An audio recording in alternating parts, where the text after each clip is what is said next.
Hey everyone, so today's video is going to be of Origin, the 4th book in the Lux series. So, if you guys haven't read Obsidian, then I do have a book review of it. I'll link it down below. If you guys have read Opal, then you guys can stay for a little bit. But if you haven't read all of the Lux books up to Opal, then leave because I'm going to be spoiling them for you.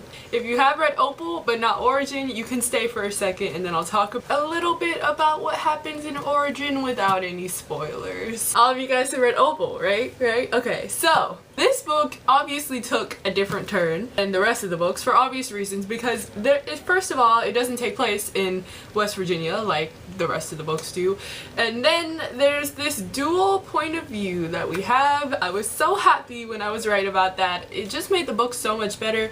We get Damien's point of view and Katie's point of view, which is so amazing to have. You really got some more depth on Damien's character because for most of the books he was just kind of like this mystery to us all. We got more about him and it was really interesting to read. I know that this is one of those finding the girl or finding the boy type of books, but they really made it work. A lot of YA books take that turn where one of the love interests is like lost and then the other love interest finds them, and this one, it works. It was nice and I really enjoyed it. It's not my favorite because up to now every single Lux book I've read has become my favorite, you know, but this one's not my favorite anymore because it was kind of slow. It wasn't too interesting. There was a lot of information dumps sometimes, but it was really good and you guys should go and get this so we can talk about it. So that is it for the non-spoiler section of Origin. If you haven't read it, then I recommend leaving because I'm gonna dive into spoilers and trust me, there is a ton of them. Alrighty. First of all, I'm just gonna warn you guys that this book review isn't gonna be in as much detail as the rest of them because I could not stop reading this book. So I didn't take any notes. So once I was finished, I jumped past it and took some important notes. So, the first scene that we get, Katie's waking up and then there's that sergeant guy. He never really died. Will we see him again? Probably. And I really didn't care about him because we all know we can't trust him, and they keep on feeding Katie all of these lies. I don't know if she believes them or not. She never really said it.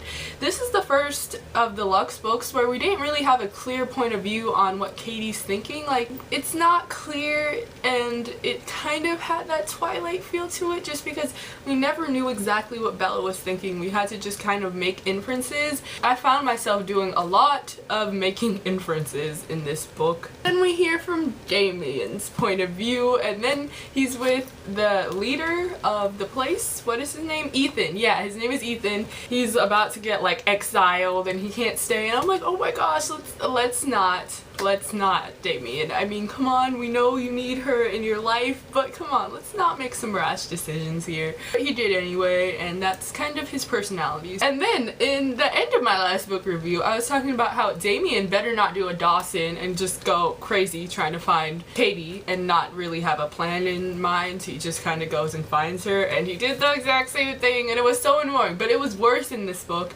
because not only did he not have a clear plan, he didn't have anyone else to help him, and like that's kind of annoying because he kept on talking about how Dawson can't do this on his own, but then he goes and does it on his own, and I'm like, what? Stop being so selfish. Let's not. And then we go back to Katie's point of view and we see Blake, and I was like, whoa, I knew that we were gonna catch up with him in one of these books, but I didn't know it was gonna be this one and that fast. I was so angry. I was just so mad and I was waiting until he died. He did, but I'll get to that scene soon, you guys. And then we have Luke's deal with Damien. So he needs that Promethean LH11, that's what it's called. He needs the LH11. It kind of messes up the bond there. If one dies, then the other will be okay. And what I'm really worried about is if one of them takes this cure. And by one of them, I mean Damien or Katie. Because, like, honestly, the worst possible situation that could happen here is, like, one of them pulling that self-sacrificial move that we see too many times in YA books and then putting the cure into one of them and then one of them having to deal with the other's death. That would be the worst situation,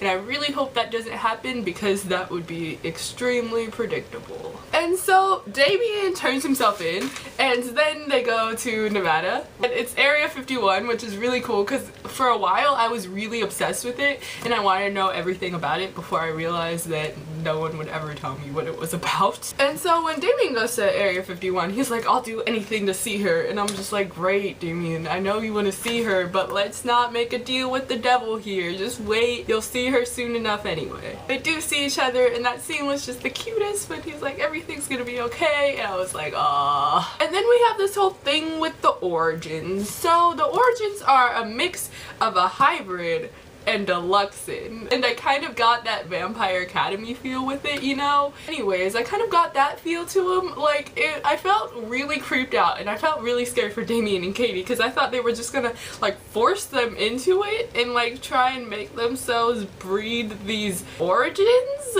and they seemed really creepy with the purple eyes. And then once we found out that Archer was an origin, I was like, yes, because I felt this trust towards him. I think that the reason why I was so trustworthy towards him is because, like, we realized in the last books that you really cannot trust anyone, and that's what made me so eager to trust someone. Turns out we can trust him, and I'll talk about him more soon. And then we also learned that Luke's an origin, which is super, super cool. I just find origins so cool, and if I was in this world, I would totally want to be an origin, and I find it so hilarious that Archer can read people's minds. I think that's just the coolest thing. Oh, and did I skip over the part about Katie killing Blake? I really don't have much to say about that, except like turn up. I'm so happy that he's dead and we won't be seeing him anymore.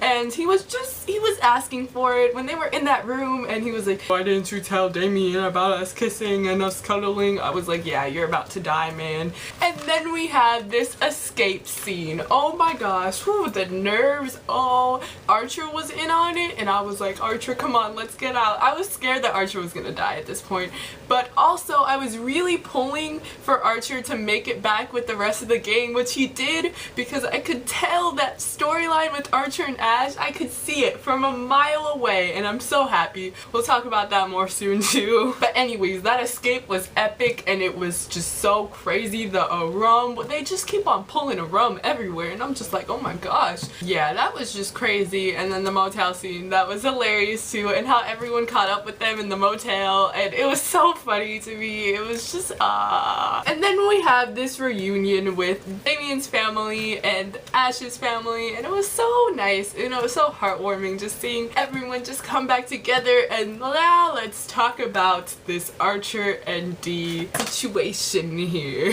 I honestly hope that they pull through in the end. I'm so happy, and I want this to work out. I want it to work out, because I feel so bad, because now every single one of the triplets has died. We'll get to that soon as well. But I just want Dee to be happy, you know, and she's been through so much, and I think that Archer can really do that for her, because he's like sarcastic and funny, but in a shy way.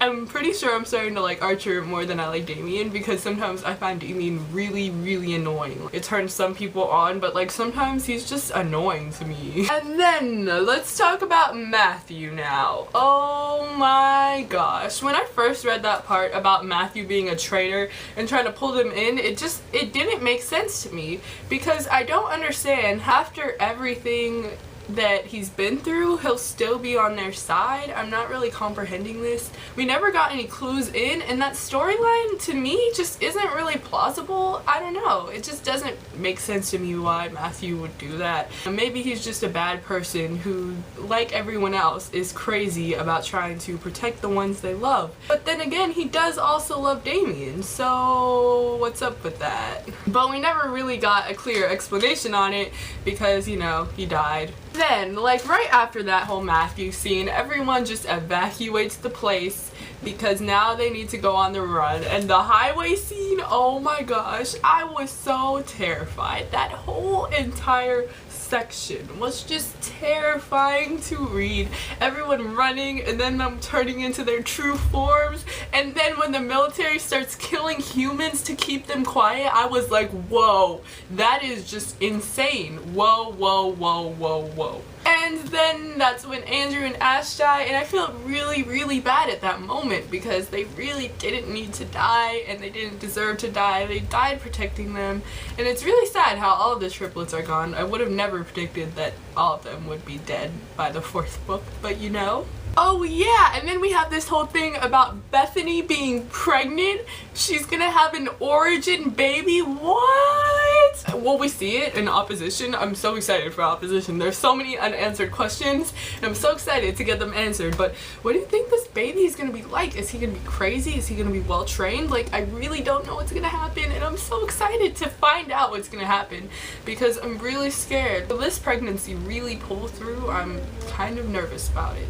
And then we have this end scene. Everyone's kind of waking up and they're like, I don't really feel well. And then everyone starts like glowing and turning into their true forms. And then the end is just like, oh yeah, it's about standing with her kind or his kind. And that's just so terrifying to think about. And I'm still not really comprehending the end part. When I first read it, I thought it was gonna end kind of like Divergent. Does it? Or it could end like the fifth wave? I don't know. I don't really know where this next book is turning. And honestly, what do I think is gonna happen in the next book? Maybe I don't know. I don't think there's gonna be as much death in the next book. Jennifer is running out of people to kill in the next book. I don't think there's gonna be that much death. Will Damien and Katie pull through in the end? I really don't know. I really hope so because I've invested 4 books into seeing them pull through in the end, so they better have some wonderful origin babies. I'm just so interested in the origins. I want to know more about them and I hope we do in the next book. They just really have some decisions to make and I'm really nervous for the decisions that they might have to make in the next book. Also, we have to do our music choices for this book. I actually haven't decided, so let me go get my laptop real fast.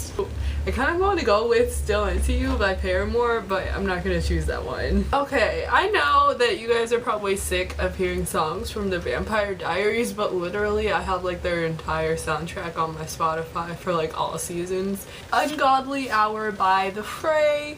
Oh, this song is just so beautiful and it's so nice. Another song that made me cry. If you guys don't watch The Vampire Diaries, go watch it. It's on Netflix. The 6th season is about to come out and I'm so excited for it. Anyways, shall we get on to the music? Shall we? Here's a little sample of it. Would you guys like to hear?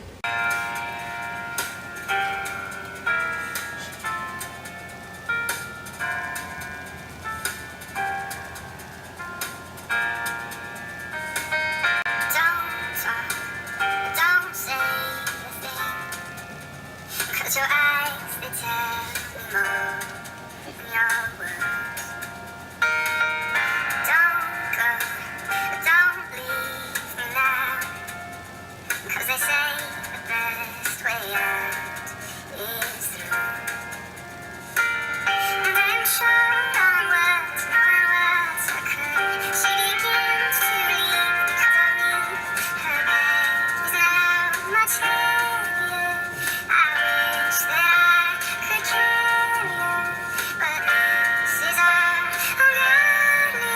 That was Ungodly Hour by the FRAY. I hope you guys listened to it. I'll leave a link down below if you want to check it out. But that was it for this video. I hope it's not too long, but I had a lot to talk about. This book was so good. The revelations in this book were too much for my soul to take. I hope you guys enjoyed this video. I'll see you guys next time. Bye! This light feels like the sun. Bye! Oh, wait. No, that's not the end of this video. And then we learn about these Who in the world? I do not know who is ringing on my doorbell right now. Okay, anyways.